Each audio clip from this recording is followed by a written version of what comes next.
My name is Noah Miller, I'm 17, a senior at Plano West, and 10 minutes ago I opened an envelope that calls me a bully. The letter is stamped with our school crest, the kind that makes parents frame honor roll certificates. But inside it accuses me of targeted financial intimidation against my own sister, while my pulse tries to jackhammer through my ribcage. My phone lights up with another problem. Emily 15, ring light royalty, 80,000 followers has gone live, glassy-eyed and glitter-teared, telling the internet, he stole my birthday present because he hates girls. The viewer counter climbs like a thermometer in August, and every second feels like the sun edging closer to the roof of our single-story Texas dream home. Before we crack this mess open, hit subscribe, tap the thumbs up, and drop A in the comments if you've ever been blamed for a crime you didn't commit. You're about to ride shotgun on a 35-minute freeway of favoritism, receipts, and one glorious slam dunk of poetic justice. Trust me, you'll want front row seats. Plano's Silicon Prairie suburbs look peaceful from the air-identical cul-de-sacs, two-story brick houses, and sprinklers that hiss all night so lawns stay greener than stock photo grass. Step inside 312 Tall Meadow Drive, though, and you'll find an economy with only one real currency: Emily's happiness. Mom, Laura, manages HR at a SaaS company that distributes culture decks to the Fortune 500, yet can't spot the toxic mold in our own living room. Dad, Mark, works DevOps from the converted garage. He can patch a server in 30 seconds but pretends not to see the glitch in his parenting code. And then there's Grandma Margaret, 78, hips made of titanium and opinions made of granite, who moved in after her heart scare and spends her mornings knitting and watching everything. She says silence is the best listening device God invented. Emily was cute once, big eyes, gap-toothed smile, a kid whose favorite word was share. Then her 8th Christmas arrived. Mom helped her buy me a handheld game system, wrapped it in candy cane paper, slid it under the tree with my name. Christmas morning, Emily peeled off the tag, slapped on a holographic sticker that read "Mine," and announced she couldn't bear to part with such a perfect gift. Mom laughed it off. She's just excited. Dad recorded it for Facebook. I sat very still, hearing something inside me bend. The sticker became a tradition. Age 10. Emily rescinded a birthday present to her best friend at the party, said she regretted the color. When the horrified parents objected, my mom smiled her realtor smile and explained that technically it was their money and technically the gift hadn't been opened. Emily was blacklisted from 3 classrooms after that. Age 14, 4 of my Christmas gifts migrated under her bed. Dad told me the thought counts and I should model gratitude. Every time I complained, they diagnosed me with jealousy, as if jealousy were a birth defect I'd refuse to treat. If you need a visual, imagine a trophy case where every plaque has my name scratched out and hers sharpied in bubble letters. The only thing I still owned was basketball. Coach Stevens says my 3-point arc could fund my college if recruiters don't smell drama. He emails me last week, keep your record clean or risk the D1 offers disappearing faster than summer rain. I promised him I would. Today's letter proves promises are sometimes cut from cheap paper. Let's talk allies.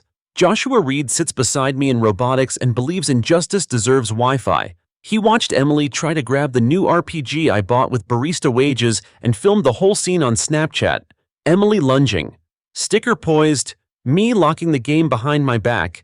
He added the caption, "Here we go again." 500 views in 15 minutes. Then a screen record hits TikTok, courtesy of Ava Brooks, Emily's ex-lab partner who loves drama more than chemistry labs. Now had spoiled. Emily trends above the Mavericks score. 2 nights ago, Grandma shuffled into my room, handed me a dusty photo album, and whispered, "Truth is a long exposure." Noah. Inside yearly Christmas photos she'd snapped our tree, presents, and a timeline of disenchantment.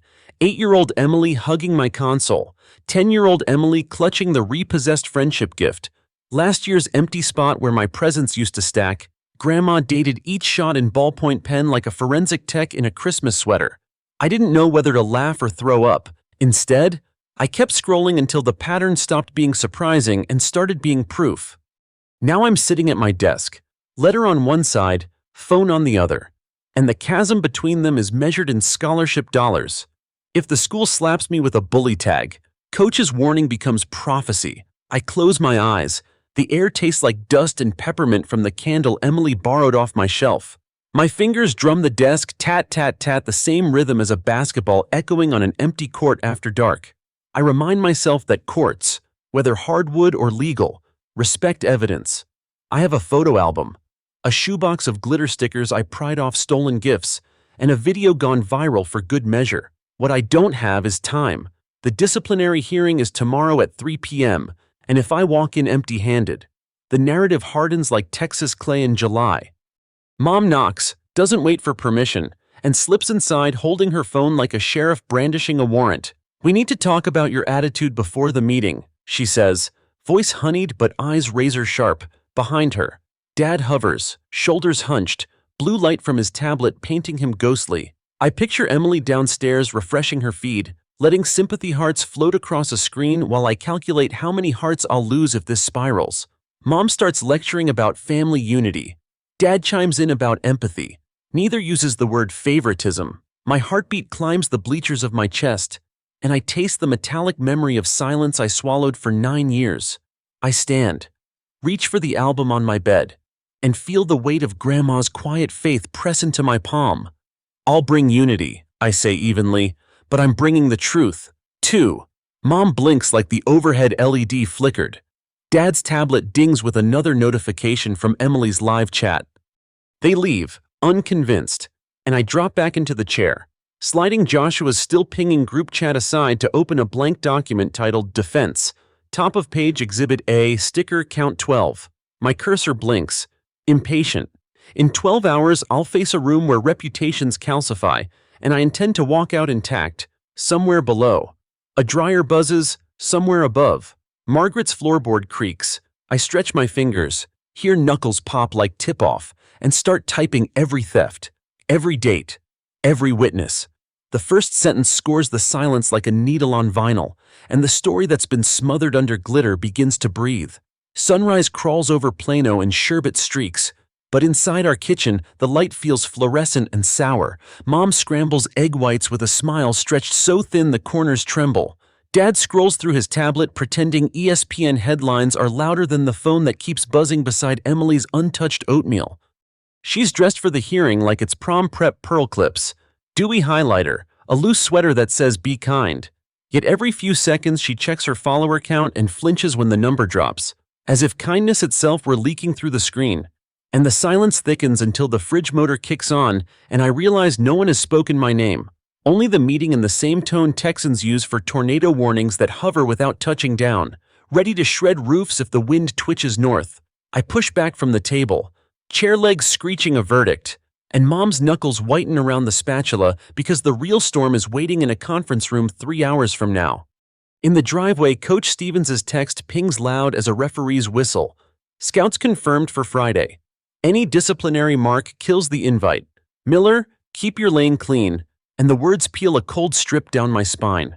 I lace up my sneakers and jog to the community court, each bounce of the ball echoing in the morning hush like a countdown. 15 shots in a row kiss the rim and drop, muscle memory bypassing dread. But on the 16th, my hands slip, swish becomes clang, orange rubber careening off metal, rolling into dew-damp grass, and I inhale the metallic tang of panic because missing a shot here feels like foreshadowing for the room where reputations clatter just as easily. I pick up the ball, wipe it on my shirt, and force the arc perfect again, telling the air that evidence doesn't miss, even if people do. Third period hallways buzz like bee boxes when I walk in, lockers slam, whispers trail, and screens flash with Ava's edit of Joshua's clip side by side, Emily snatching, me guarding, slow-motion sticker glittering in fluorescent light set to a remix of Price Tag.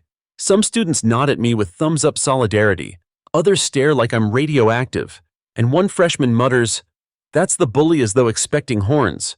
Joshua waits by my locker armed with 2 iced coffees and a grin that wobbles at the edges. He's been served a detention for unsanctioned recording but calls it the price of admission, then hands me a thumb drive, every angle of the incident scraped from snap memories. Metadata intact. The plastic feels weighty as a gavel in my palm, and somewhere behind us a girl squeals after reading Emily's latest post, begging followers to pray for a family torn apart by jealousy, a line that lands in my stomach like a spoiled marshmallow. At noon, Mrs. Carter summons me for a pre-hearing wellness check. Her office smells of lavender diffusers and institutional carpet, the type of scent combo that tries to sell calm but never quite masks bureaucracy. Mom and Dad are already seated, sharing a laminate love seat, rehearsed gentility painted across their faces. Mom opens with how this has all been a miscommunication between siblings. Dad adds that teenage hormones warp perception, and Mrs. Carter scribbles notes while toggling between empathy nods and policy guidelines. I lay the photo album on her desk, 13 Christmases in chronological order, signatures of mistagged ownership and the counselor's pen stills. She adjusts her glasses, focusing on 8-year-old Emily hugging my console with a grin too wide to be innocent. Dad clears his throat. Mom calls the album selectively curated, and Mrs.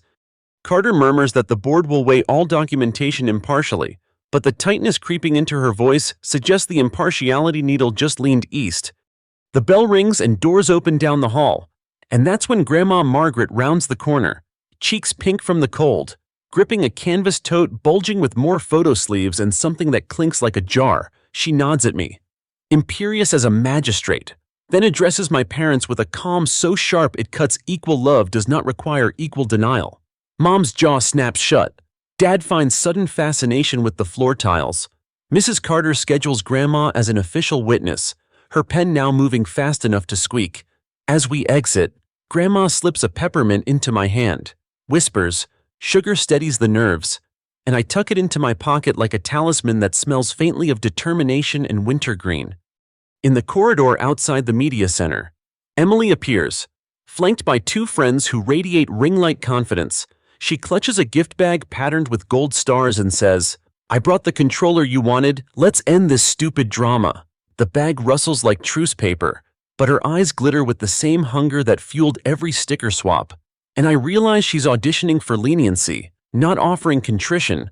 I reach inside, pull out a neon pink PS5 controller, mine, the one I saved 3 paychecks for, and flip it over where a fresh mine sticker blazes under the fluorescent glare. Joshua's phone camera clicks. Emily's friends gasp. My sister's smile fractures, and she whispers, "You wouldn't dare show them." But her voice quavers because daring is exactly what evidence does when cornered. 3 p.m. sharp. The disciplinary board convenes: principal, counselor, 2 teachers, 1 PTA representative, and a student advocate chewing mint like it holds every secret in Plano. Mom straightens Emily's sweater collar. Dad squeezes my shoulder with a grip that asks for forgiveness he hasn't earned. And Grandma sits behind us, toad on her lap, eyes flinty with resolve. I place the photo album, the thumb drive, and a clear Ziploc stuffed with 12 peeled stickers on the table. They glimmer under fluorescent lights like captured fireflies. Silent yet screaming history. The principal adjusts the microphone, announces, "We are here to determine whether Noah Miller engaged in bullying behavior." And the words hang in the stale air, jostling against the truth about to march out of its hiding places. I glance at the closed blinds where late-day sun strains to enter, knowing that when those slats finally angle open, someone's narrative will split wide enough for daylight to pour through. The principal's gavel tap isn't wood, it's the soft click of a spacebar as she cues the projector. But the hush that follows feels like courtroom marble. She invites Emily to speak first, the impacted party, and my sister launches into a tremulous account of brotherly cruelty, how I hoarded gifts, mocked her live-stream dreams, and crushed her confidence with toxic competitiveness. Her eyes shine, voice cracks on cue, and Mom punctuates every sentence with a doleful nod. The PTA rep clucks in sympathy, yet when Emily finishes, the student advocate asks one quiet question: "Do you have proof Noah ever took something that was rightfully yours?" Emily's throat bobs. She lifts the neon controller, but the mind sticker glares back like a traitor. Her hesitation seeds the room with doubt, and the principal turns to me with a measured, "Mr. Miller." The air smells of antiseptic and anticipation, and I slide the photo album forward as if opening a vault that's waited years for written on. Page by page I narrate. Christmas 8 sticker 1. Emily hugging the handheld console. Birthday 10 sticker 3, gift yo-yoed from a crying friend. Christmas 14 stickers 7 through 10.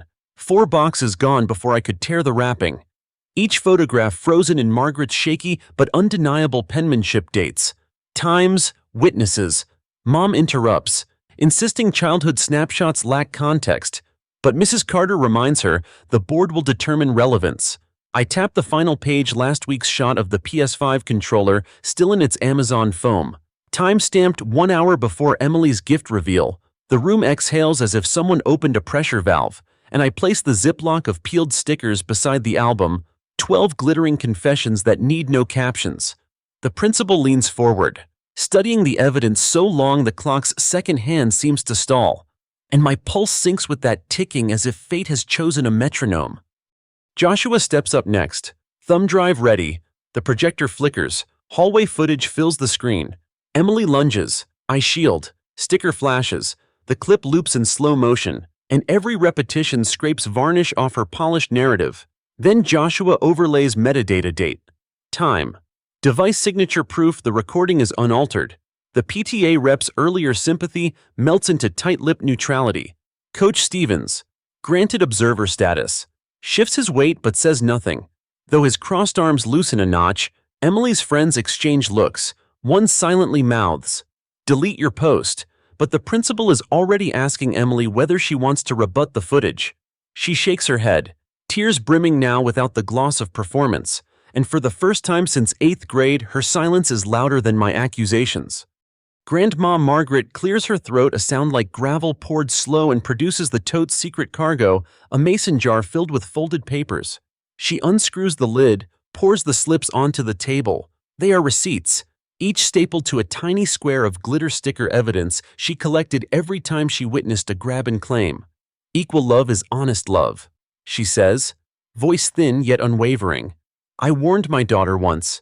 She called me dramatic. So I did what any grandmother does for the truth. I saved it. Mom's face reddens. Dad's shoulders cave inward, and Emily's phone buzzes on silent, probably another follower jumping ship. The board members lean in. Reading totals $42, $99, $65, $24, $89, $15, individually small, collectively staggering. The principal asks whether my parents ever reimbursed me. Dad rubs his brow. Mom murmurs about family funds, a phrase that drips privilege laced with evasion. The silence that follows feels like a verdict, but protocol demands procedure, and the principal announces a brief recess for the board to confer. Doors close, leaving us in fluorescent purgatory, and Coach Stevens finally speaks. Noah, hold the line, truth is playing solid defense. His words hit like a towel tossed after overtime. Practical. Grounding. A promise that stamina can outlast spectacle. Mom wheels on Grandma, accusing her of betrayal. Grandma replies that enabling isn't love, it's sabotage wrapped in a bow. Emily whispers that I've ruined everything while scrolling frantically. Each swipe reveals fewer hearts. More snake emoji. Dad tries to mediate, but every sentence he starts ends in ellipses. Joshua offers me a sip of his iced coffee. The straw rattles against melting cubes. Tiny drum roll for whatever is brewing behind closed doors. My phone vibrates, a new email. Scout attendance confirmed. Game still scheduled. Record must remain clean. The conditional hangs there like a tightrope. One disciplinary slip and the rope frays. I close the app, feeling the wires sway beneath my feet, but the barista in me counts heartbeats like espresso shots. And 2. Steady pour. The board files back, expressions inscrutable. The principal thanks everyone for their patience, then addresses Emily. First, social media privileges suspended 6 months due to disruptive conduct, mandatory empathy workshops with the counselor, written apology to every peer affected by gift incidents. Beginning with Ava's birthday group from 5th grade, Emily's shoulders slump under the weight of a past she thought expired. Mom gasps. Dad looks simultaneously relieved and ashamed. Then the principal turns to my parents' compulsory 8-week positive parenting seminar. Progress reports filed with Mrs. Carter. Failure to comply triggers referral to Child Family Services. Mom opens her mouth, closes it. The PTA rep hands over a brochure with pastel hands holding hearts. Finally, the spotlight swings to me. The board acknowledges evidence of provocation, finds no malicious bullying, but notes my language in the snap caption. Here we go again could be construed as harassment. Therefore, I receive a 1-week extracurricular probation, no games, no practices, contingent upon submitting a reflective essay on constructive conflict. Coach exhales hard enough to flutter the form on the table, 1 week is a bruise, not a fracture. And the scouts arrive after probation ends. Relief floods me so sharply my knees nearly unlock. But the principal isn't finished. Your scholarship file will state resolution pending, subject to behavioral monitoring. The tightrope still exists, yet now it has a railing. She bangs the virtual gavel, meeting adjourned, then adds, almost kindly, healing begins when patterns break. Mr. Miller. Outside the conference room, the hallway feels wider, lockers less judgmental, students cluster, phones aloft, hungry for post-verdict drama. But Joshua steers me toward the exit while Grandma flanks the other side like a silent honor guard. Emily trails behind, mascara rivers drying on her cheeks. Mom fusses with her blazer. Dad answers a call in monosyllables, likely HR discussing family distractions. In the parking lot, Coach claps my shoulder. Practice resumes in a week. Keep your grades spotless. The scouts expect composure. His parting nod says he believes I'll deliver. But I must still believe it myself. I take a breath. The December air bites but tastes oddly clean. Margaret presses the mason jar into my hands. You're passed. Owned at last, and tells me peppermint waits at home. A small laugh escapes, the first real one in days, yet it ends on a question mark because consequences have only begun to settle, and forgiveness is a currency rarer than sticker glue. I open the car door, album and jar on the passenger seat, feeling the engine idle beneath possibilities, and glance in the mirror where Emily stands by Mom's SUV, shoulders shaking not with sobs, but with anger brewing at a volume Instagram's mute button can't contain. The thought lands like the pause between thunder and lightning, and I know her next move will determine whether this storm truly passes or circles back. Emily's counterpunch lands. That same night, a faked group chat screenshot leaks on a Stan account, proving I begged Ava to edit the viral video to humiliate my mentally fragile sister. Within an hour, cancel Noah trends across North Texas. Coach Stevens' inbox floods with alumni demanding he drop the misogynist, and a scout texts me a single alarm bell emoji. Joshua and I cross-reference the metadata. The chat image is built in Canva, font kerning wrong, timestamp overlapping a minute when my phone GPS shows I was on court cam running suicides. Hard evidence beats aesthetic lies, but reputations bleed faster than they heal. And the next morning, Mom discovers Emily sold the hoax to a gossip microblog for $600, insisting it was therapeutic narrative control. The discovery flares like gas on embers. Dad finally snaps, yanking the router's power cord.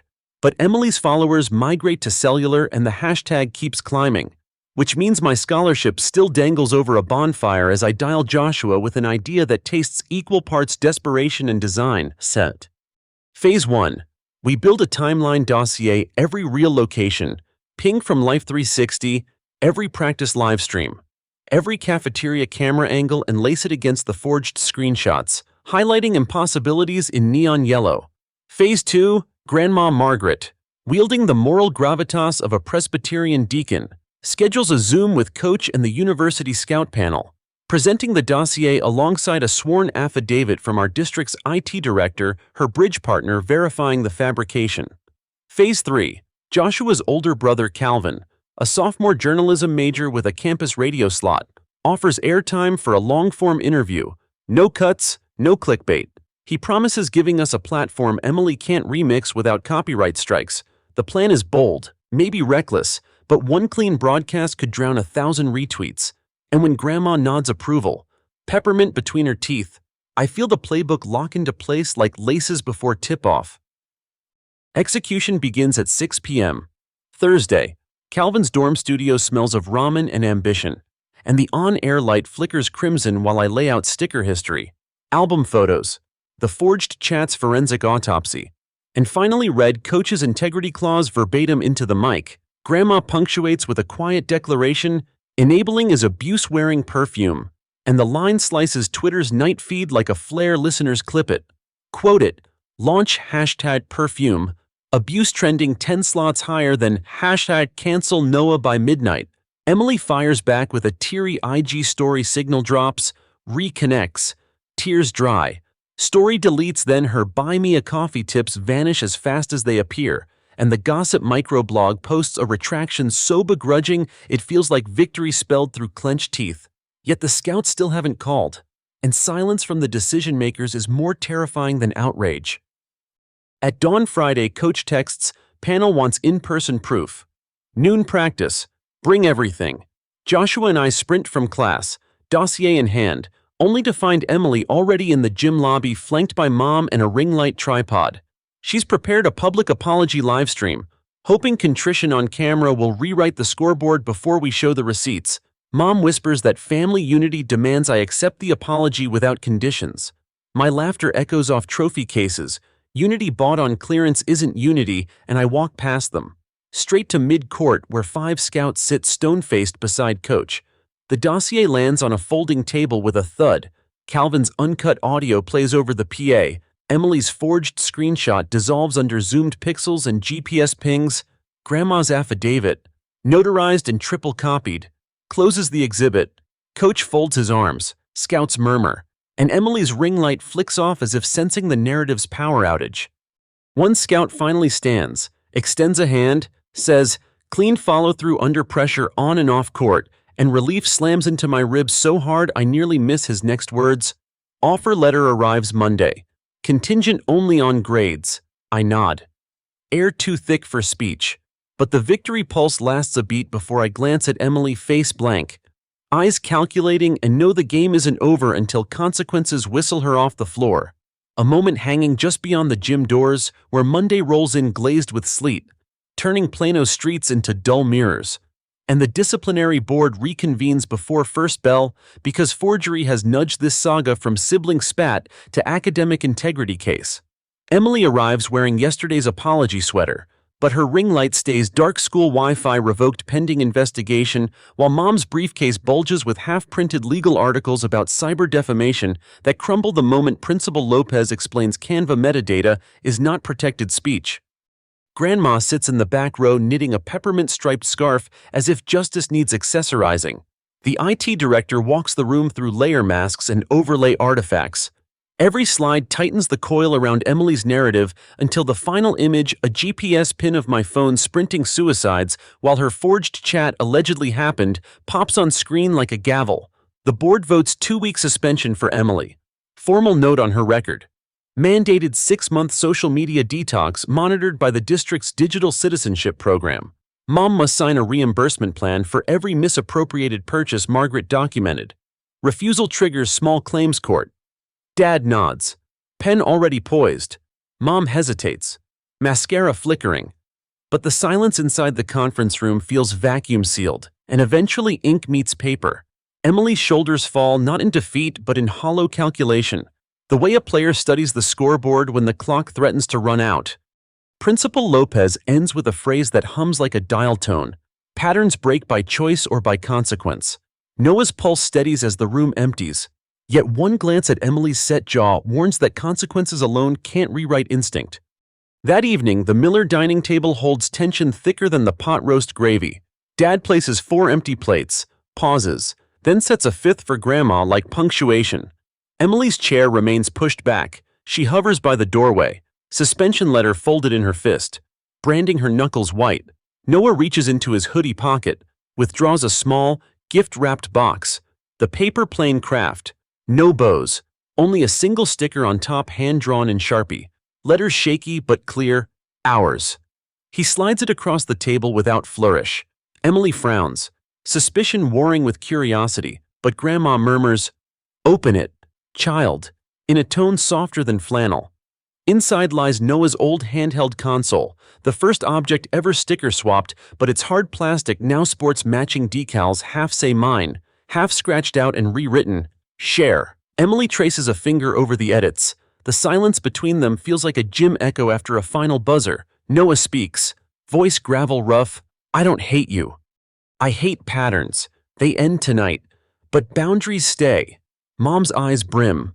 Dad exhales something that might be relief. Emily swallows. Then nods once. Sealing nothing yet acknowledging everything.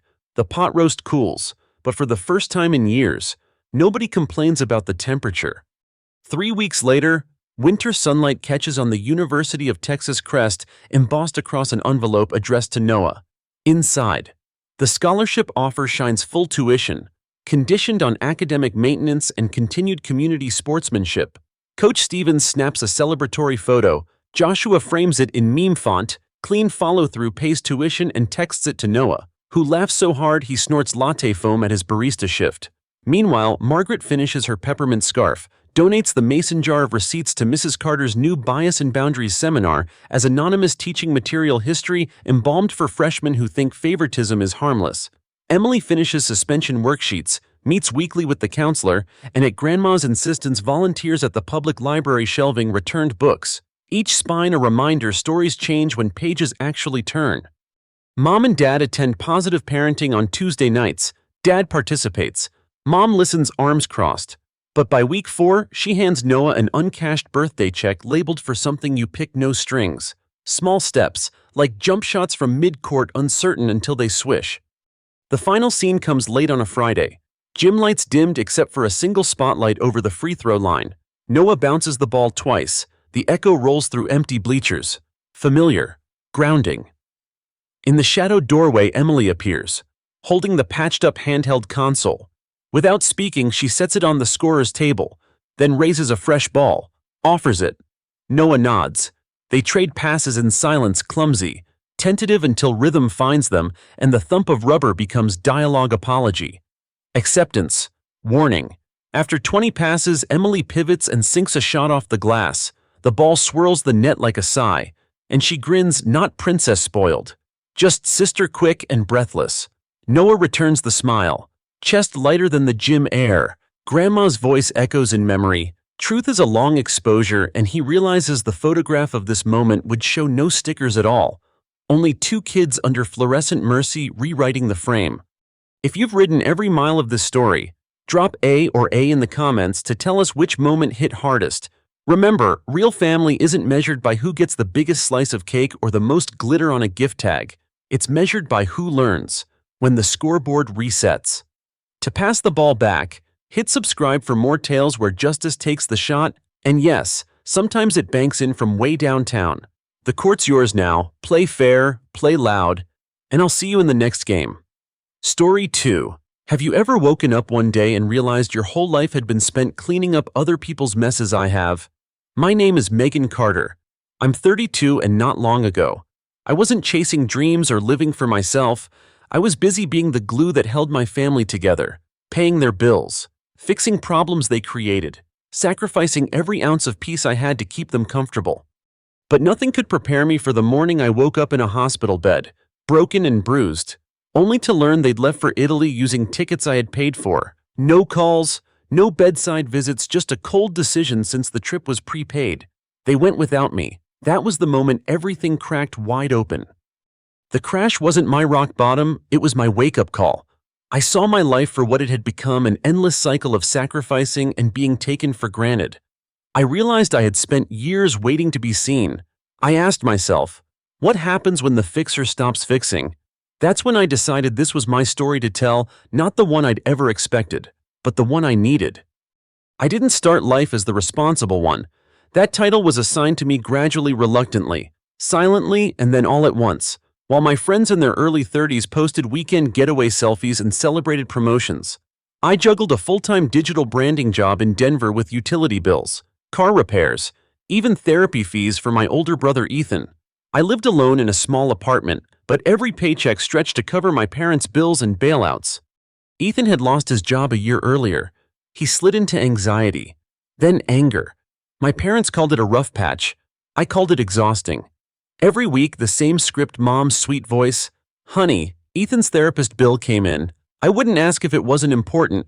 I sighed, opened my app, sent another payment. No one ever asked how I was doing. My value was silent usefulness, always in the background. He was 5 years older. He stormed out of his job when a promotion went to Bryce. He howled. Before tossing his phone on my kitchen counter, weeks blurred into months. I watched savings vanish while he refused interviews because they lacked remote flexibility or wellness Fridays. I called it freeloading. They called it legitimate choice. Still, I kept paying to make the peace, to keep the family stable. It felt like drowning with no one noticing. My chest tightened each time I checked my balance, but I was holding everything together for them. Then came the idea of Rome. It had always been a fantasy scribbled on a college-aged bucket list, taste pasta in Italy. Watch sunset from a vineyard. Wander Roman plazas. Those notes were buried beneath bills, rent reminders, grocery lists. But one night, after another emotional phone call and more guilt-laden demands, I typed Rome into a search bar just to feel something again. It grew fast. Booking became hope. I imagined Mom twirling pasta, Dad sipping wine under olive trees, Ethan laughing for the first time in months. I planned a boutique hotel in Trastevere, a cheese-tasting tour for her, a vineyard experience for him, even curated walking maps I thought he'd like. I wanted to create one memory beautiful, anchoring where we were happy again. I printed the itinerary, color-coded it, and packed our suitcases. I was buzzing. The night before takeoff, I ironed my own outfit, airport chic. Casual yet confident. My heart fluttered. I told myself maybe things were turning, just that one shared weekend in Rome might fix everything. That was my last clear memory, me humming.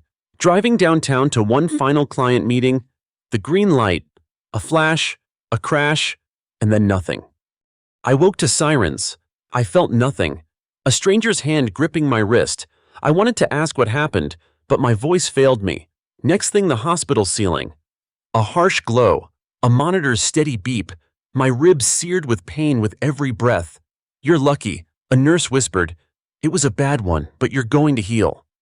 Lucky, no. I felt hollow. What shattered wasn't my body. It was the hope in my heart. My dream trip, my escape was gone. I lay hooked to IVs, the scent of antiseptic sickening, and when the door opened, I expected worry, regret, something. But there they were, Mom clutching the crossbody purse I'd bought her, the purse I'd picked for Rome. Dad quiet, Ethan trailing with lazy detachment. "I'm so sorry," I croaked. "We'll have to cancel. I'll call the hotel."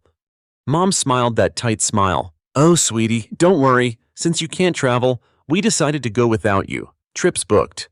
My breath caught. "Go without me." "But you need to heal," she said. Dad nodded silently. Ethan added, "You were supposed to house sit. Now you'll need help at home." They chatted luggage colors, airport transfers, as if I were just an afterthought. Betrayal slid into my chest deeper than any injury. They weren't sad, they were inconvenienced. After they left, the room felt impossibly quiet. I reached for my phone. I deleted the trip photo on my lock screen. I canceled every reservation. With each click, the hotel, tours, flights pain peeled off, replacing it with something calmer. I flipped the phone back down and closed my eyes. For the first time in years, I let it all fall apart, and I felt calm. The texts came in like a flood.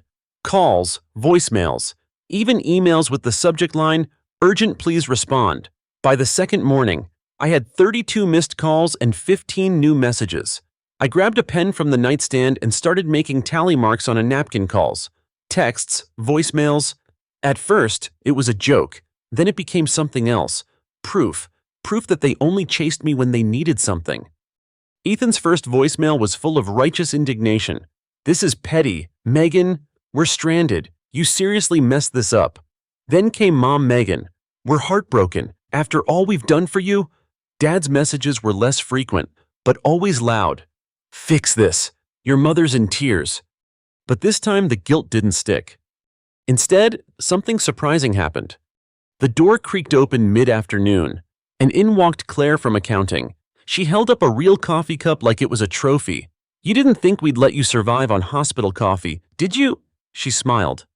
Then came James and Priya from my creative team, armed with a stack of magazines, snacks, and a giant get-well card. One by one, they came quiet, gentle, no demands, no guilt, just presence. My hospital room, once sterile and cold, started to feel like a place of warmth. Julia, my manager, came by with sunflowers. She gave me a firm hug and whispered, "You're not falling behind, we've got your back." And for the first time in a long time, I believed it. They weren't checking in to get something, they just showed up, and that started to heal me more than any prescription. But, of course, my family couldn't stay quiet forever. It was a Friday morning when they came storming back into my life. No knock, just the door flinging open like a dramatic sitcom entrance. Mom barged in, sunglasses on her head, still wearing the linen pants I'd packed for the trip. "How dare you?" she hissed, voice trembling not from sadness, but rage. Ethan stomped in behind her, dragging a suitcase. Dad followed, arms crossed, face stony. "You abandoned us," Mom accused. Stepping closer, we were stranded, humiliated. Ethan threw his arms up, scanning my private hospital room like it was some five-star hotel. Private room, 3 meals a day. Meanwhile, we're out there in some dump that smells like feet. I blinked, stunned, not by their anger but by their audacity. Before I could respond, Nurse Amber slipped into the room. "I'm going to have to ask you to lower your voices," she said calmly. "This is a recovery ward." They ignored her. "You're not the victim here," Ethan snapped. "You ruined a once-in-a-lifetime trip just to make a point." Something inside me cracked wide open. I steadied myself and turned to face them.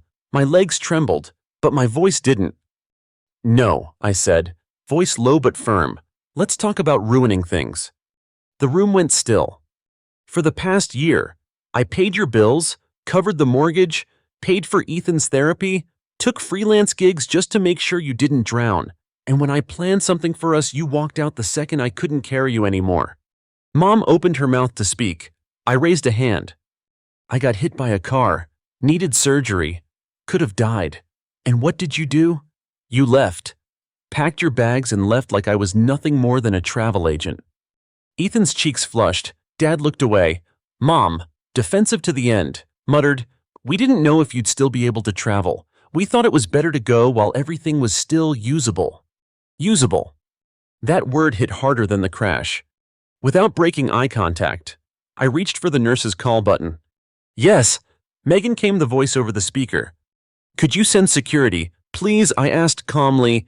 "I'd like these people added to my restricted visitors list." Mom gasped. "You can't be serious." But I was. Security arrived in minutes too, calm. "Commanding officers, this patient is recovering from major trauma." One of them said firmly, "We're going to have to ask you to leave." Their protest didn't matter. Their voices faded as they were escorted out. When the door finally clicked shut behind them, the silence was pure. Not hollow, not bitter, just free. For the first time in years, I wasn't bracing myself for their next guilt trip. I wasn't holding my breath, waiting for them to need something. I just breathed, slowly, deeply. Recovery came in inches small, shaky steps from the bed to the window, from the hallway to the hospital garden, but each step felt like peeling off a layer I didn't know I was wearing, the layer of obligation, of guilt, of constantly being needed but never truly seen. One morning, I sat under the soft Colorado sun, wrapped in a hospital blanket, when Nurse Amber handed me a manila envelope, discharge papers. She said with a wink, "You're free to go." No fanfare, no ride home. My parents didn't even try to show up again. But I didn't feel abandoned. I felt unburdened. The air outside the hospital was crisp and clean. I hailed a cab, clutching my overnight bag, my only luggage. When I unlocked my apartment door, my breath caught. No mess, no chaos, just peace. On the kitchen counter sat a bouquet of fresh tulips in a mason jar. A sticky note on the fridge read, "Welcome home. Megan, we've got your back," signed by Julia and my team. I laughed through the tears. It wasn't the grand gestures that broke me, it was the quiet care, the kind that doesn't expect anything in return. A few days later, my cousin Lisa texted, "Have you seen your mom's Facebook post?" I hadn't, but curiosity won. I opened the app.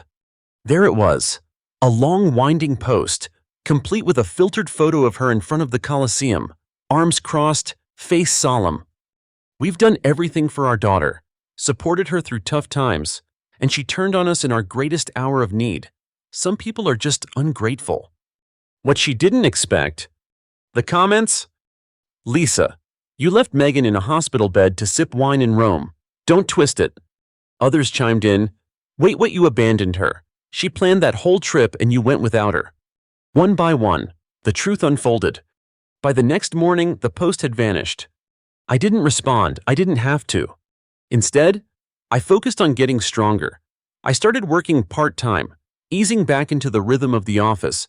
No late nights, no hero mode, just steady, intentional steps. The day I walked through the office doors without a cane, the entire floor erupted in applause. A handmade banner stretched above my desk. "Welcome back, boss lady." That night, alone in my apartment with a slice of chocolate cake, I opened my laptop, my hands hovered over the keyboard. Then I typed it. Rome. Same hotel, same tours, but this time I booked for one. Just me. The confirmation email dinged in my inbox. I stared at it for a long moment, then smiled. Finally something that was mine. 4 months later, I stepped off the plane at Leonardo da Vinci Airport, a single carry-on bag in hand, no drama, no backup plans, just me. The terminal buzzed with excitement, tourists snapping selfies, couples holding hands, but I walked with quiet purpose. A driver held a sign, "Miss Megan Carter." It struck me then no one had ever called me Miss unless they were mailing a bill, but here, it felt right. Like I was stepping into a life that finally belonged to me. The hotel was just as I dreamed, ivy climbing the exterior walls, a tiny terrace that looked out onto winding cobblestone streets. The receptionist handed me a room key with a gentle smile. "Enjoy your stay, Miss Carter." Inside, everything was perfect. Crisp linens, soft lighting, a breakfast tray already waiting on the balcony. I dropped my bag, stepped outside, and breathed. For once, it wasn't about making it perfect for anyone else, it was about showing up for me. I wandered the streets of Trastevere, got lost on purpose, ordered pasta with too much cheese, and sipped wine like it was a ritual. I didn't take many pictures, just a few. Not for social media, not for proof, just for memory. The cheese tour Mom had once begged for, I took it. Every bite felt like a small, quiet rebellion.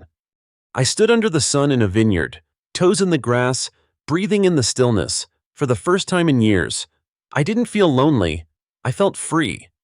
On my last night, I found a tiny outdoor cafe, a warm bowl of carbonara, a glass of red, a view of the moon rising over the rooftops. I snapped one photo, not to post, just to remember how it felt steady, grounded, mine. That's when it hit me. All those years, I thought love meant giving until there was nothing left, but real love, the kind that heals. It's not about losing yourself. It's about finding the courage to be whole. I returned to Denver with sun-kissed cheeks, a heart full of stillness, and no unread messages from my family. For once, silence wasn't the enemy, it was a boundary. Work welcomed me like an old friend. The office hummed gently, projects flowed, and life moved forward without the usual frantic buzz. I started choosing myself in small ways, turning down late calls, ordering food I liked, playing music I hadn't heard since college. Joy slipped into the cracks left behind by pain, and I let it settle in. Then a letter arrived. Not an email, not a text, a real letter, handwritten, postmarked from Santa Fe. I stared at it for a long time before I opened it. It was from Ethan. "Megan," it began, in shaky script. "I won't pretend I get it all now, but I'm starting to. I messed up. We all did. I think Mom still doesn't understand what she did, or maybe she doesn't want to, but I see it now. How heavy we made your life." He continued, not apologizing perfectly, but sincerely. He wrote about the silence in the apartment after they returned, how Mom busied herself with blaming and Dad kept sipping whiskey without a word, how it felt like something essential had been removed from their lives and they didn't know how to fill it. "I didn't think it would feel like grief." He wrote, "But it does. Losing you, even if you're alive and well, hurts more than I expected." I reread it twice, then tucked it into a drawer. That night, I couldn't sleep. Not because I was angry anymore, but because I realized something. I didn't miss them. Not really. What I missed was the version of family I had always hoped they'd become. Letting go of that dream hurt, but only briefly, because what came after was clarity. A few days later, I called Lisa. We met at a small local cafe, no drama, just two cousins reconnecting over oat milk lattes. "You look good," she said, eyes crinkling with surprise, like rested, strong. "I feel like I just came back from somewhere I never knew I needed," I replied. She grinned. "You're glowing. Post-toxic family detox glow?" We laughed, but underneath the humor was something else, a shared truth. "So," she asked carefully, "do you think you'll talk to them again?" I thought for a moment. "Maybe," I said, "but only if I can do it as me, not their fixer, not their crutch. Lisa nodded. Fair, you deserve that. Weeks passed. Life continued to bloom. I found a new apartment, smaller but brighter, tucked between a bookstore and a tea shop. Every morning, I walked past locals watering flower boxes and waving to the barista. It felt like mine, like home. One afternoon, while organizing books, I found my old journal from college, the one with the Italy list. Drink red wine in a vineyard. Check. Get lost in a Roman alley. Check. Find peace. Double check. I smiled and added a new one, build a life that needs no fixing. And then unexpectedly came the knock. It was my mother. She looked smaller than I remembered, her shoulders pulled in, makeup thinner than usual. I shouldn't have come unannounced, she said quickly, but I didn't know how else to do this. I didn't invite her in. I stepped outside instead. I read Ethan's letter. I said it was honest. I appreciated that. She nodded, clutching the strap of the same beige purse from the trip. I was wrong, she said, about a lot of things. We treated you like an employee, not a daughter. I thought I was keeping the family together, but I see now you were the one holding us all up, and we never once asked if you wanted to. The apology didn't erase anything, but it cracked something open. I don't need anything from you, I said softly, not money, not excuses. But if you want to know me, really know me, it starts with this. I won't carry you anymore. You need to carry yourselves. She nodded again, eyes misty. I can try, she said. I can really try. I hope so, I replied. But if not, that's okay too. I'm okay. And I meant it. As she walked away, I didn't feel anxious or responsible. I felt free, empowered, whole. Later that night, I lit a candle in my new apartment, curled up with a book, and let the quiet wrap around me like a blanket. There was no chaos, no missed calls, just peace. For the first time in my life, I didn't need to be the hero in someone else's story. I was finally writing my own, and in that quiet, in that stillness, I whispered to no one in particular. Thank you for leaving me behind. Story 3. My name is Miranda Shaw. I'm 52 years old, and up until today, I had dedicated 18 years of my life to Neuromax Biotech. It was my career, my passion, and for all intents and purposes, my family. But that all changed in a 5-minute meeting. The words hit me like a slap across the face. We're letting you go, Evan Cross said. He barely made eye contact as he spoke, his voice so smooth. It could have been rehearsed in front of a mirror. He's the new CEO of Neuromax, and to be honest, I never trusted him. He was polished, too polished, a young suit who quickly climbed to the top, but he didn't know what it took to build this company from the ground up. Not like I did. Nothing personal, he continued, his hands fiddling nervously with a pen. We're moving in a different direction. I tried to keep my face still, but inside I was burning. This was my company. I was the one who had led the team to develop Siri Life, the breakthrough antidepressant that catapulted Neuromax from a fledgling lab into a billion-dollar industry leader. Without me, there was no Siri Life, there was no Neuromax, but in Evan's world, my name meant nothing. I had poured everything into this place, late nights, missed holidays, weekends spent in labs instead of with my own family. I didn't just build this company, I bled for it. And now, in this cold conference room, it was all being thrown away. I stood up, trying to control my shaking hands.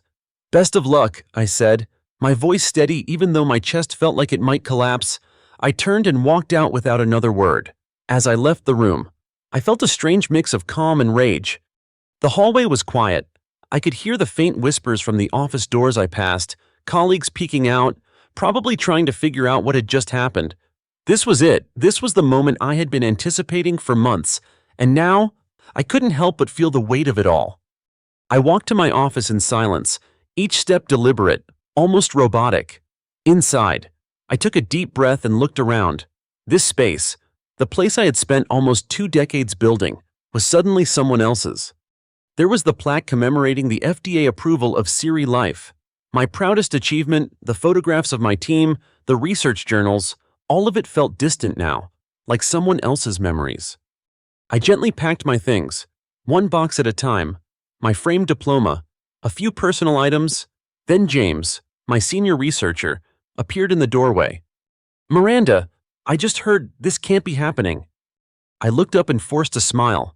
It's happening, I said softly, not wanting to break his heart too. It's business.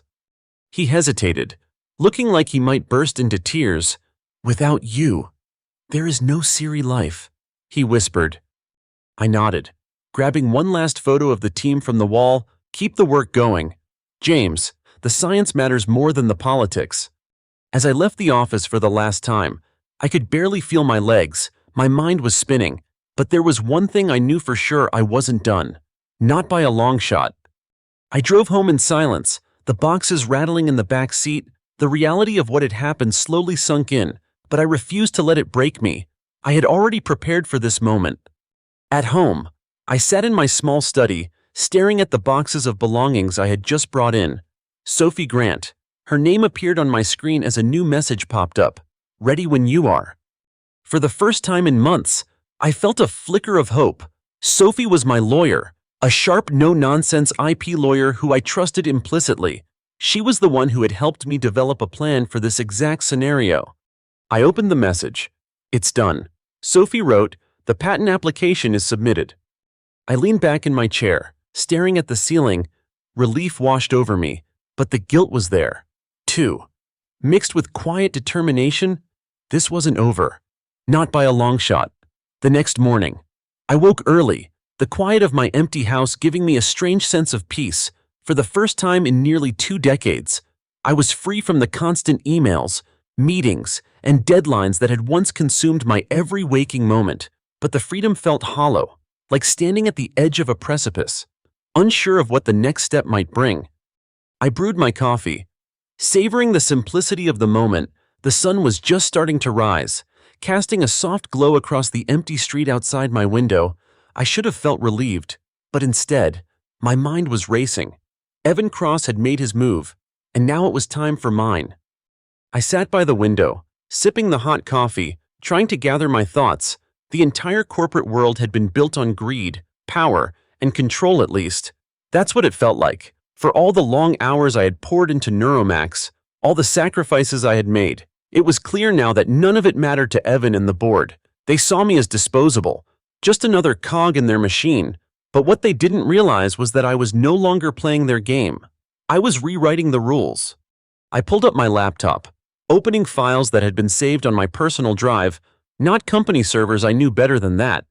Every detail of Siri XR was in these files: the research, the extended release formula, the years of effort that went into perfecting it, my work. And it wasn't just some product on the market, it was my lifeblood.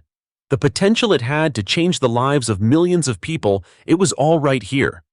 I scanned through old emails and notes I had saved, most of it from before Evan's reign. There were hints of his true intentions buried within them, little signs I had ignored for too long: the stalled patent paperwork, the increasing pressure to speed things up, the subtle way he started pushing my department aside. When I had first presented Siri XR to him, I had seen his disinterest. He didn't care about the science, only about market timelines and profit margins. I'd been blind to it at the time, but now I understood. Evan was after the money, not the breakthrough, and without me, without my work, Neuromax had nothing. The truth hit me like a gut punch. I was expendable. I closed my laptop and leaned back in my chair, staring at the ceiling. I had known something like this might happen, but I had never been prepared for the cold finality of it. I thought about my team: James, the senior researcher who had been with me since the early days, and the others who had sacrificed so much.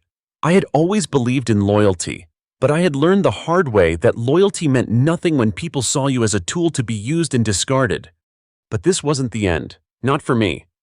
I spent the next few days in a haze of quiet determination. Every morning, I woke up and followed the same routine: coffee, work, strategy. Sophie Grant, my lawyer and trusted confidant, was with me every step of the way. We had already made plans for this moment, but now it was time to execute them. Sophie was brilliant. She was one of the best intellectual property lawyers in the industry, and she knew how to navigate the murky waters of corporate theft. The first time we had met, over lunch in a quiet cafe across town, we had discussed my suspicions that Neuromax was planning to push me out of my own work. I had poured everything into developing Siri XR, Yet the company had made it clear that they weren't interested in the science, only in the profits. Sophie had listened carefully, her sharp eyes scanning my every word. When I had pulled out my contract and pointed to a clause that stated any work done during company time and with company resources belonged to Neuromax, she had immediately zeroed in on something critical. "Did you ever work on Siri XR outside of company hours?" Miranda, she had asked, leaning forward. I had nodded, a sense of urgency rising in my chest. "Yes, I worked on it at home. I had a setup in my lab. I spent countless nights refining the formula." Sophie's eyes had lit up. "That's it. That's the key. If you've developed it outside of Neuromax's resources, you have a claim." The sense of relief that flooded me in that moment was immense. I had been doubting myself, wondering if I was doing the right thing by challenging the company. But Sophie had assured me I wasn't in the wrong. I had every right to protect my work. The next few weeks were a blur of late nights, phone calls, and endless paperwork. My life had become a balancing act between my old role at Neuromax, playing the part of the dutiful director, managing my team, and my new role as the architect of my own future. I had become two different people, the loyal employee by day and the fierce fighter by night. Every spare moment was consumed with meticulous planning, document gathering, and preparing my legal strategy. Sophie and I had crafted the perfect plan by setting up a personal IP holding company. I could file a competing patent application for Siri XR. It was a calculated risk, one I knew would change everything. Neuromax hadn't just ignored me, they'd ignored my work. And now, they would pay the price. I made sure every detail was in place, ensuring that the application reflected my independent contributions. Every notebook, every timestamp, every simulation I had documented everything. Sophie was right. If Neuromax tried to push me out of the equation, I'd be ready, and if they didn't, I would go public with the truth, and they'd be forced to acknowledge me. The day I filed the application, I felt a strange calmness wash over me. I sat at my desk, staring at the confirmation email that popped up on my laptop screen. It was done. My heart pounded, but it was a feeling of victory, not fear. For the first time in years, I felt in control. The next few days felt like an eternity. I watched the news, hoping to see the announcement of Siri XR, Neuromax's next big breakthrough, and sure enough, it came. The press release hit my inbox: Siri XR, the next evolution in antidepressant therapy, set to revolutionize the market. I stared at the headline, my work, my formula, and yet there was not a single mention of me. No credit, no acknowledgement, just Evan Cross standing at the front of the press conference with a perfectly rehearsed smile, claiming victory for a team effort. I slammed my fist on the desk. They had stolen my work, my legacy, and now they were parading it in front of the world as their own. The injustice of it was maddening, but at the same time, it lit a fire inside me. This was war. Sophie's message pinged across my phone later that evening. "It's live." It was short and sweet, but I could hear the excitement in her tone. I knew what that meant. The patent application had been officially published by the USPTO. The clock had started ticking, and Neuromax was now on notice. I couldn't help but smile. But then the storm hit. The next day, my phone started ringing off the hook. The calls were relentless, all from unfamiliar numbers and blocked IDs. I ignored them at first, but as the day went on, the messages grew more urgent. Emails from Neuromax's legal team flooded my inbox. They were desperate. The pressure was mounting, but I refused to fold. I knew exactly what I was doing, and Sophie had ensured we had the upper hand.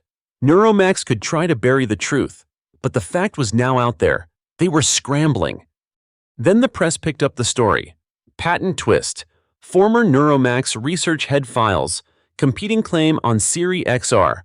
The headlines were everywhere. Neuromax's stock, which had been soaring just days before, began to tumble.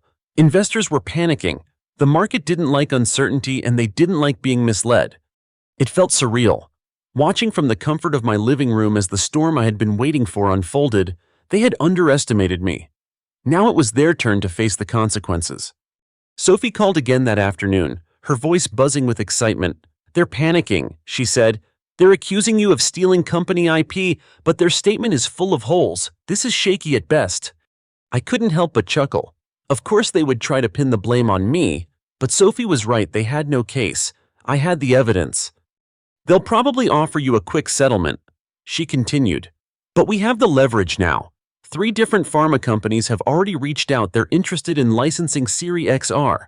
I think you might be sitting on a gold mine. My eyes widened. 3 companies, that was more than I had ever expected. Meridian Healthcare, Verdant Pharmaceuticals, and ByQuest, serious players in the industry. They all saw the opportunity, and now they wanted in. But there was more at play here than just licensing. This was bigger. Neuromax had stolen not just my work, but my future. That afternoon, the phone rang again. This time, the caller ID stopped me in my tracks. Howard Lane.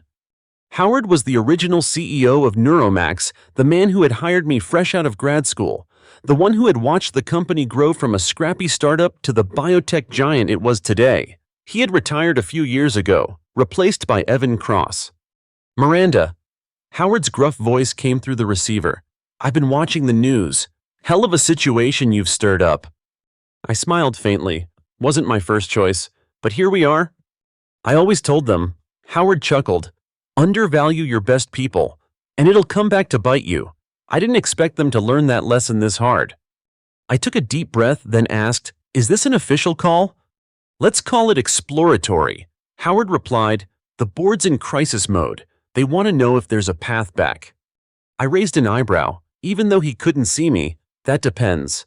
Are they ready to offer something real? Howard's tone shifted, becoming more serious. They're ready to talk, and believe me, Evan's not going to be in the room. A surge of adrenaline shot through me. This was it, the moment I had been waiting for, the fight I never wanted, but had been preparing for. And now, I was holding all the cards. The following Monday, I walked into a different boardroom at Neuromax headquarters. The room was tense, every executive seated around the table, their faces drawn and nervous. Gone were the smug smiles and condescending glances. They knew they were on the edge of a precipice. Howard Lane was at the head of the table now, reinstated as interim CEO after Evan Cross's abrupt leave of absence. We appreciate you coming in today, Howard began, his voice formal but laced with respect. I want to be clear, the board acknowledges that mistakes were made, serious ones, and we're committed to finding a resolution that reflects your immense contributions. I said nothing, letting the silence stretch just long enough to make them squirm.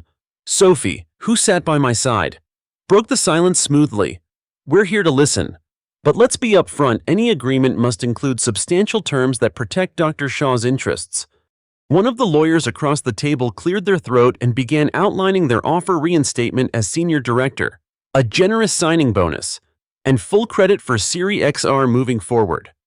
I leaned back in my chair, my face a mask of neutrality, but inside, I felt a sense of calm.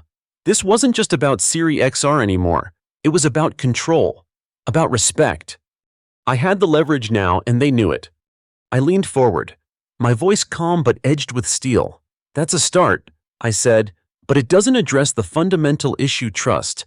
I need guarantees of research autonomy, a seat on the board, and an equity stake that reflects my value not just to this product, but to Neuromax's future. Howard pressed his hands together, his expression thoughtful. Those are significant asks. I smiled, unflinching. Series XR is a significant drug. The next 2 hours unfolded like a high-stakes chess match. Every offer they made, Sophie countered, strategic, precise, and firm. And when the meeting ended, I had what I wanted: a deal stronger than I had ever imagined. I wasn't just returning to Neuromax, I was returning as Executive Vice President of Research and Development with full autonomy over my division, a seat on the board, and a significant equity stake in the company's future. Walking out of that boardroom, I felt taller, stronger, finally truly seen. The fight was over, but this time, I had won. The next few months were nothing short of transformative. Neuromax had been shaken to its core, and I had secured my position not just as an employee, but as someone who truly had a say in the future of the company. There was no longer any question about my worth. I had earned my place back not through charity or pity, but through the sheer force of my work, my intellect, and my strategy. The first few days after the board meeting were a whirlwind. I met with my team, and to my surprise, the welcome was genuine. There were no awkward silences, no hushed conversations behind closed doors. They had known what had happened. They had known what was at stake. When I walked in, there was a palpable sense of respect, a mutual understanding that something important had shifted. James, my senior researcher, was the first to hand me a coffee mug with a simple inscription, "Welcome home, boss." It felt different now, not just like I had returned to my old position, but like I was now the one in control of my future and theirs as well. My team had always believed in the work we did, but now they saw me not just as a director, but as a true leader who had fought for her place, no matter the cost. I felt a strange mix of gratitude and responsibility. For the first time in a long time, I wasn't just managing research, I was building something far more important. The Shaw Neuroscience Institute was born out of that meeting, a new beacon for independent research within the walls of Neuromax. It was a dedicated research center with guaranteed funding and autonomy for the next 5 years. It wasn't just a career achievement, it was a legacy. But with every win, there's a cost. And as much as I had achieved, there were still moments that made me pause. Evan Cross had vanished from the boardroom. His position as CEO stripped from him with no fanfare. No apologies, I had gotten what I wanted. But the absence of Evan left a bitter taste in my mouth. I couldn't forget the way he had looked at me during our final meeting, his eyes cold and calculating. He had underestimated me. And now, his arrogance was his downfall. Yet, I had learned that revenge was a hollow thing when all I truly wanted was respect, something Evan would never give me. One day, as I sat in my new office facing a view of the city that now felt like my domain, my phone buzzed. It was a text from Sophie. Meridian Pharmaceuticals just made an offer. They want to talk about a partnership for Series XR. I looked out the window, letting the weight of the situation settle in. This was it. My work was no longer just about Neuromax or even Series XR. It was about shaping the future of mental health treatment, about making a lasting impact on a world that needed it. As much as I had been burned by the corporate world, there was something thrilling about knowing I had the power to shape the industry. And now, with multiple companies approaching me, I wasn't just a part of the machine, I was the engine. That night, I sat at my desk, the documents from Meridian Pharmaceuticals open in front of me. They wanted to partner with me, a bold offer, and one I could not ignore. But it wasn't just about the money or the prestige, it was about what I could bring to the table, what I had learned in my years at Neuromax, in the trenches of research and development, was that no one could take my place, not because of the position I held, but because of the passion and dedication I had poured into every molecule, every test, every failure that had brought me to this point. As I mulled over the decision, my mind inevitably drifted to the past, to those days when I was just a young researcher, filled with the idealism of changing the world. But somewhere along the way, I had become disillusioned. Loyalty had a price, and it wasn't always worth paying. And then there was Sophie, my ally in all this, the only person who had truly understood the gravity of what had happened. When I had initially brought her the news about the layoffs and the sidelining of my work, she had been just as furious as I was, but she had also been strategic, patient. She had guided me through the legal mazes, kept me calm when all I wanted to do was burn everything down.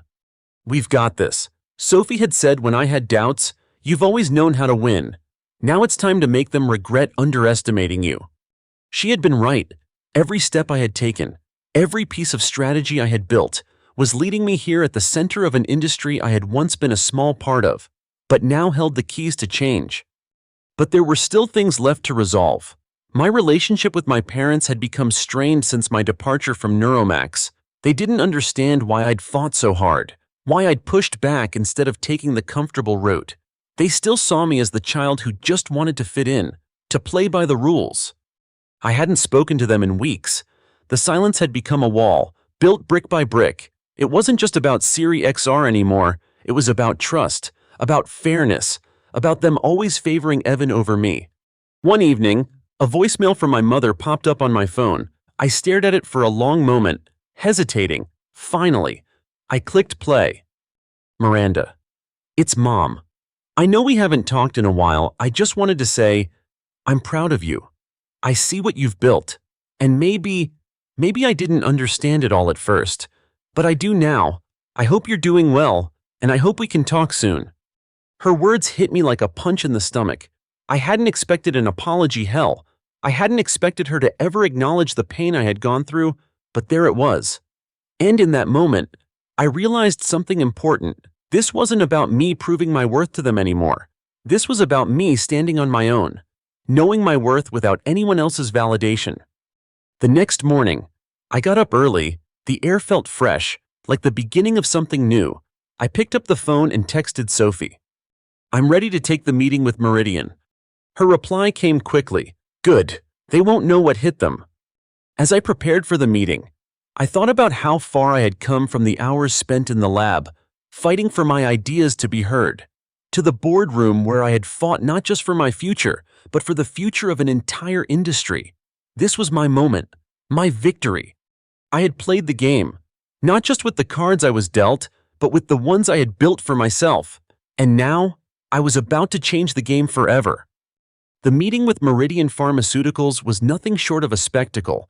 I walked in with my head held high, Sophie by my side, the world now at my feet. The executives at Meridian didn't know what to expect, but they quickly realized that I was no longer the researcher they could brush aside. The conversation was sharp, strategic, and unyielding. I didn't just sell them on the science behind Series XR, I sold them on the vision. I had learned that the future wasn't just about products or patents, it was about legacy, the kind of legacy that can change lives. By the end of the meeting, I had secured a partnership deal with Meridian, complete with full credit for Series XR and a substantial equity stake in the future of the drug's development. As I walked out of the meeting, the weight of everything that had happened finally hit me. It wasn't just about revenge, it was about redemption. I had fought for my place, and now I was ready to take my rightful seat at the table. And this time, there was no turning back.